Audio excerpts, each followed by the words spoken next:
Trust your body. You've got to make the body trust you. And this video gives you examples of things you can use to see if you truly mean what you are about to do with regard to your pain, in the presence of your pain, in anticipation of your pain. And if it's authentic, you'll start to see a change in your pain.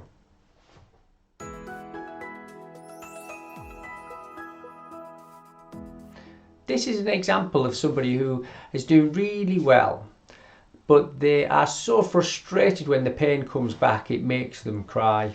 Why are they not progressing? Because they intellectually understand all the information, and the person is so distressed by it, she's sobbing. The frustration is palpable, observable.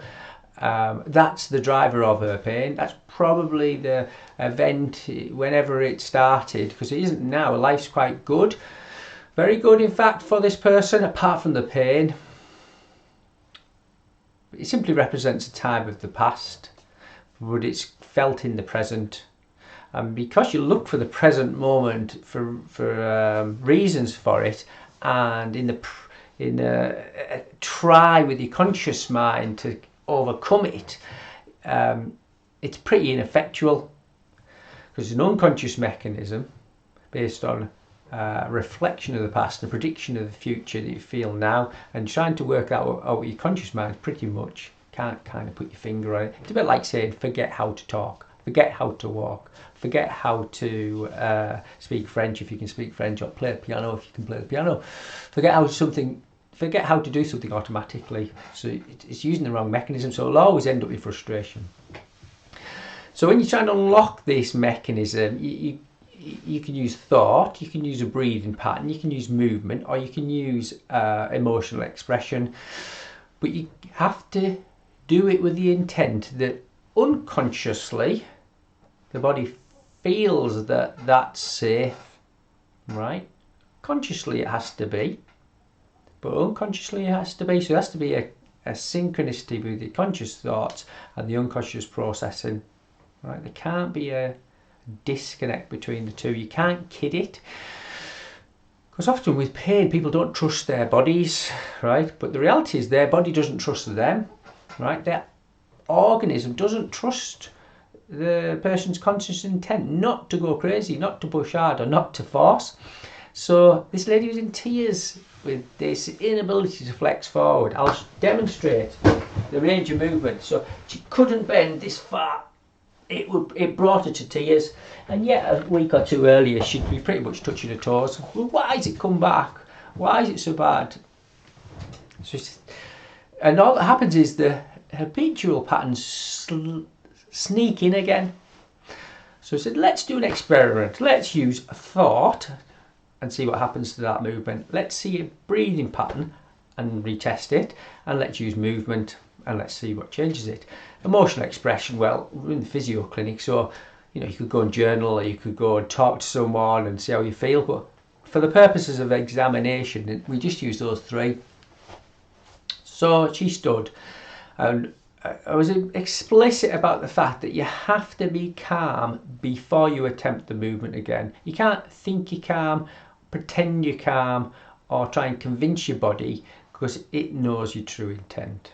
A bit like when you tell if your kids are lying or not, or telling a half truth. You just know it. So you've got this regulatory system, noticing the rate you breathe in, it's noticing your thought patterns, and it's noticing your movement, and it's noticing the intent behind them, because that's what will dictate whether the output reflects truly what the person intends. So we said, okay, let's do this first. When you're calm, we're going to do this movement, but to get calm we're going to use words. These are the words, and you can practice this at home. Pick a movement you can't do, whether it's lifting your arm, turning your head, bending forward, sitting in a chair, wherever your pain comes, or if it's on permanently. And you're going to use these three different examples to see if it has an effect. I am safe. I'm healthy and strong. There's nothing seriously wrong with me. I am fine. Okay, they're the some simple statements to use, and you repeat them and say them in your head. Allow the thoughts to permeate and ruminate a little bit. I am safe. I am healthy and strong. There's nothing seriously wrong with me. I am fine. Now you might need some explanations to kind of calm the, yeah, but what about my disc and what about this? So you might need to kind of research that or have it researched. But for this lady, she understood these changes she once thought were dangerous actually now aren't. So she could say them with some authority.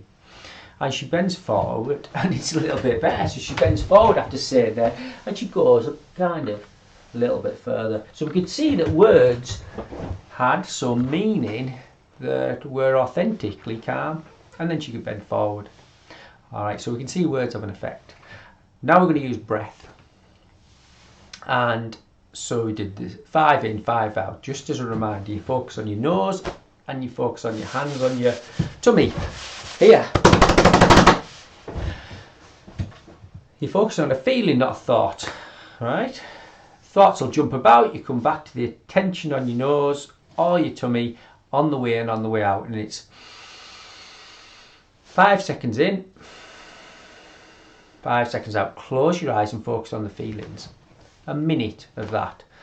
We retest her. She stands up. I said, okay, when you're calm and you are going to bend forward, let's see what happens. She bends forward further than when she did it with the thoughts. Good. So we can see there's an influence on that. Thirdly, we're going to use movement. Now you use movement in an opposite direction or a safe direction where you know that you're confident and comfortable. And for her it was extension, so we got her to do some extension exercises. So I'll show you that one. So hands on hips and arch back. Move back a bit so you can see me. Hands on hips. And for her, she could just move backwards, okay, 10 times, and we got to bend forward. Now as soon as you bend forward, the pain kicks in.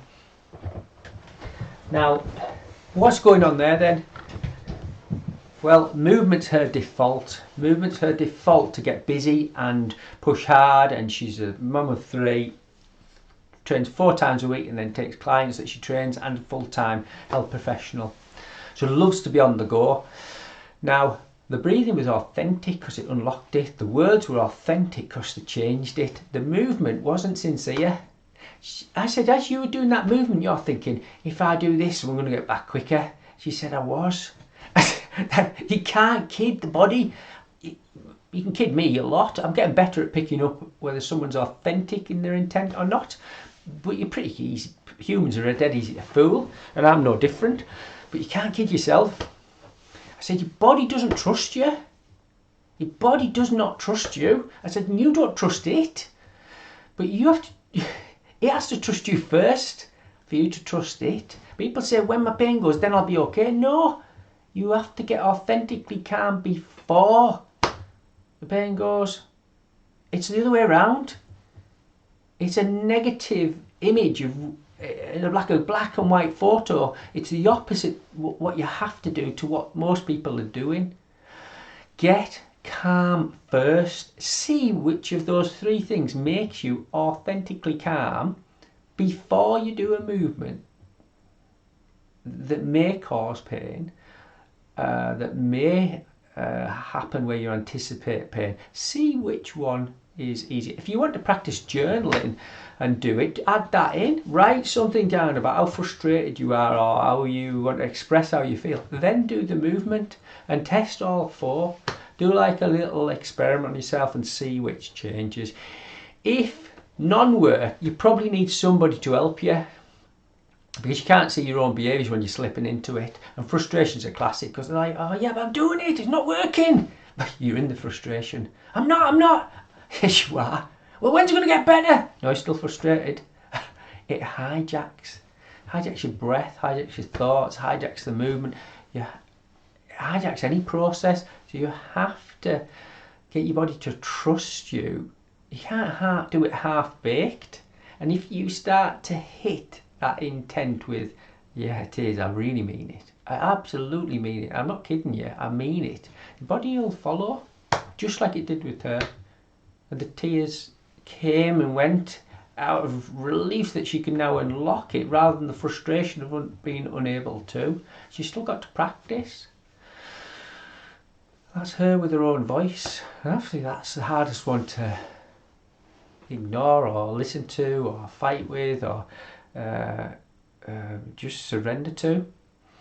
But if you show that voice and embody the calmness, embody it, then you can reverse the pain that you're complaining of.